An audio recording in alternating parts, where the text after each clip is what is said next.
Welcome back. The historical drama Detroit opens this week, and film critic Jim Ferguson brought us more of his interviews with the cast. Jim, nice to have you back again. Alex, always fun to be back, and what a powerful film we're going to talk about. Another, Catherine Bigelow's done it again. Yes, she has.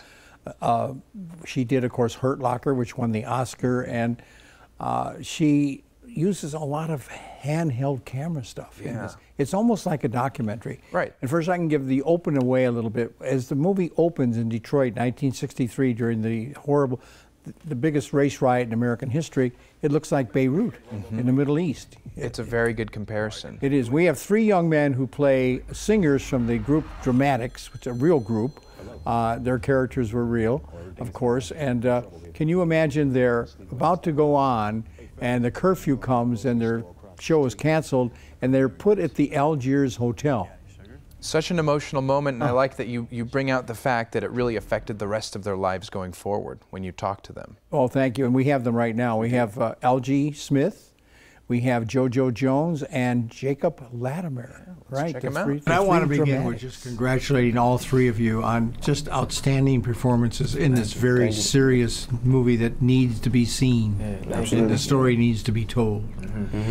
Growing up at that time in Chicago, my heart was there in that hotel room, believe me. Yeah.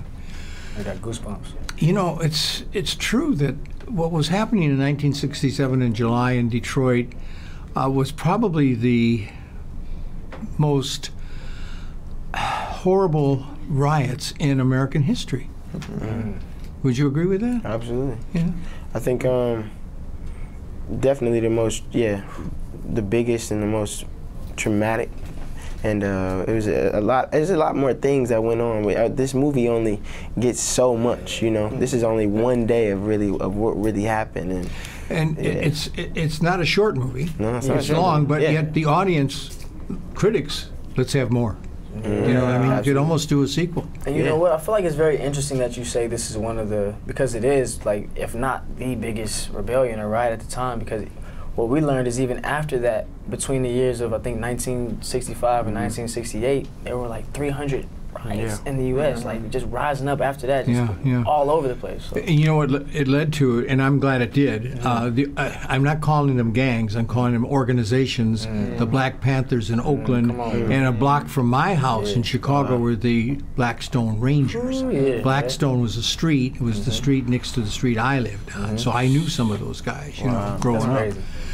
You guys play singers in a group called the Dramatics.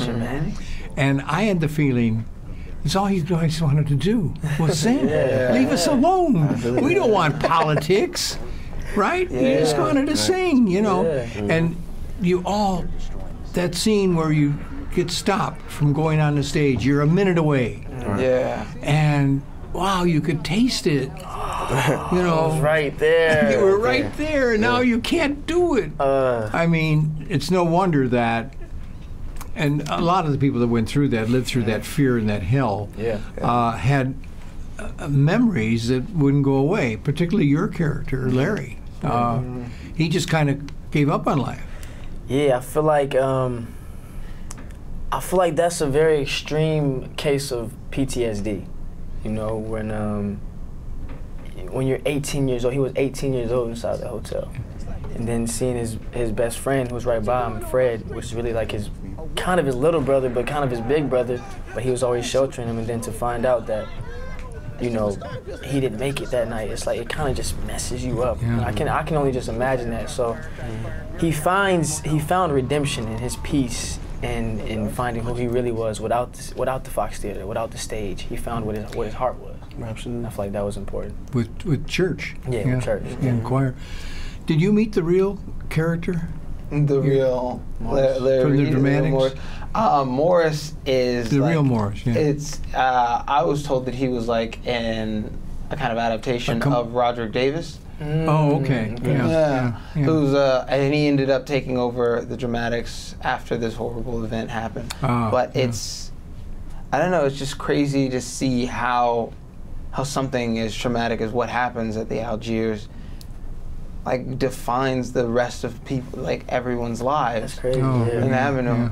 And like this character who had so much potential and so much like talent, hope to like blow up, and like the racial trauma that is experienced in this film, like it's so real and it's so potent that it changes the outcome of his life. Yeah. And I think that's one of the most powerful things that I got from watching it and from being in it. Absolutely. Well, you make it believable, believe me. And of course, Larry is still alive, right? Yeah, Larry's still alive. You talked to him? You know, it's funny. The first time I actually met Larry was when we were about to be done shooting. So we were a week away from being finished shooting, and then I finally got to meet him.